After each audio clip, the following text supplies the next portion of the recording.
I was in the audience and the concert had been going for about an hour, and we started hearing noises from the back of the room.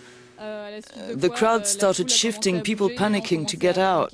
I was in the stands and everybody got to the floor behind the seats and started going up towards the emergency exit. And we managed to reach the staircase and then hide in a back dressing room. We stayed there, barricaded ourselves in and waited till the police came to get us. In the heart of Paris a few days ago, journalist Daniel Psenny videoed the back of the Bataclan concert venue from his apartment window. People scrambling out, some collapsing, shot.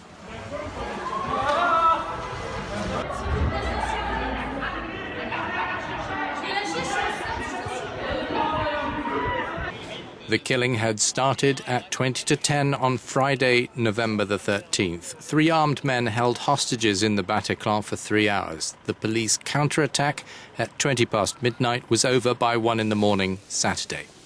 At least 89 people had been killed and hundreds wounded.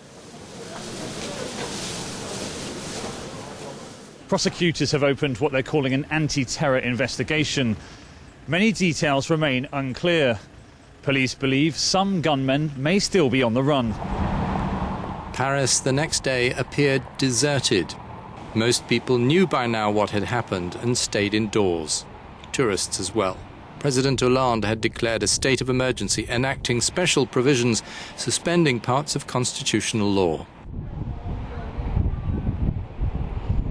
I went through the war in Algeria. This is guerrilla warfare. It's not a war, and fighting terrorism is terribly hard. The 10th arrondissement district was sombre outside the restaurant Le Petit Cambodge and the bar Le Carillon, where 15 people had been shot dead with assault rifles from a passing car. The French and Parisians gather in the wake of the attacks which struck Paris, each showing solidarity in their own way. Some lay wreaths of flowers, others simply want to be there with the crowd. Others give blood, as here in Saint-Louis, where some Parisians waited for more than an hour to be able to donate their blood. The Georges Pompidou hospital treated 50 people for serious wounds. When I got here at 11, first I had the patients who could wait till next day taken out of the emergency wards. And then I called up staff, asking them to come back to work as provided for in the plans.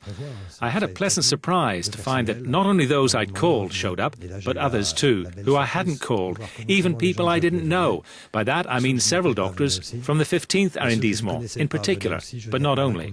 At one time I had more doctors here who aren't part of my service than those who are, because people decided to lend a hand. It really was quite something. Parce que les gens avaient décidé de donner un coup de main, c'était pas mal. The Barbès neighborhood is usually lively on a Sunday morning. It's a part of northern Paris with people of many ethnicities, Muslims among them, who told us they're afraid now they're going to be blamed for the terrorists' actions. J'aimerais bien donner un conseil. My advice to the North African community and to all Muslims is to show their solidarity and to demonstrate against everything those people are doing. The Charlie Hebdo and kosher supermarket killings in Paris 11 months ago have not been forgotten. It's the depth of shame how they soil the reputation of Islam, because it is the opposite. It is not what those people do.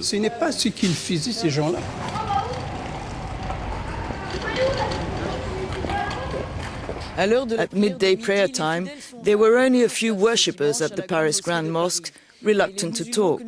The Muslims we met are worried and angry. They cannot find words strong enough to condemn the authors of the attack, above all calling for their community to speak out clearly against the terror committed in the name of Islam.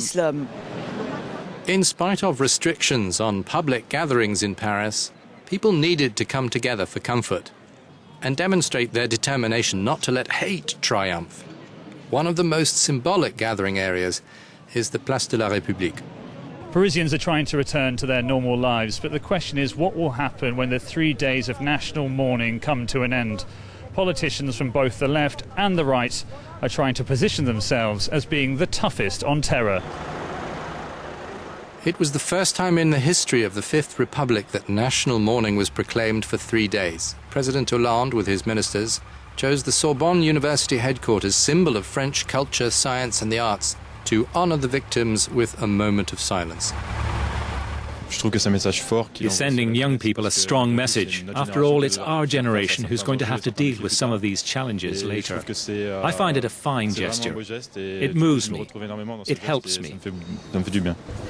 They are already being dubbed La Génération Bataclan, the young confronted with adult brutalities. Lycée Voltaire is close to the scene of the mass killings. The previous generation has left us with a world in disorder, a world of war. We have a future, but we wonder if that's really such a good thing for our children. There are already so many problems, whether it's the environment, so many problems affecting the planet. If on top of that people fight each other, we can't be sure of a good future anymore. Others concentrated on be here now. What has happened is not going to stop us from living. I just want to say, we're going to keep on living like we did before. Deep down, we are sad. All of us have been shocked by it. But I don't think this is something to be afraid of. I think we have to make the most of the present and move forward, in spite of everything that is happening. The attacks targeted cultural venues, social and recreational. It was, many felt, an act of Parisian defiance to go out on Tuesday evening around the National Opéra Bastille. In spite of the tension and the rain, they came here to have dinner, to savour these terraces of Paris. They came to watch a football match, to sing the Marseillaise, to say this is the France they love, this is the France that loves life. Meanwhile, investigation led to Belgium. Molenbeek, near Brussels, again proved the nursery of several of the attackers, the brothers Salah and Brahim Abdeslam, and the head of the terrorist group that struck Paris, Abdelhamid Aboud. Security experts warn that Belgium might be one of the weakest points in the EU's fight against terrorism. Therefore, we might expect similar raids here in the near future. Early on Wednesday, the residents of Saint-Denis, north of Paris, were shaken from their beds by heavy gunfire and explosions. It was later revealed the police fired 5,000 rounds. Key suspects were in a Saint-Denis apartment. We don't know who these people are. What are these people coming out of Belgium, hiding among ordinary people? Who are they really? Are they truly Muslims? No. No. It is frightening. You realize you're not safe in your own home. They might be there, and you don't even know it.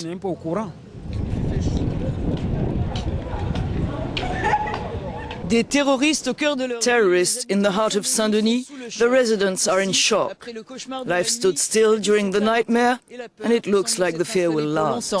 Valérie Goria, Saint-Denis, Euronews.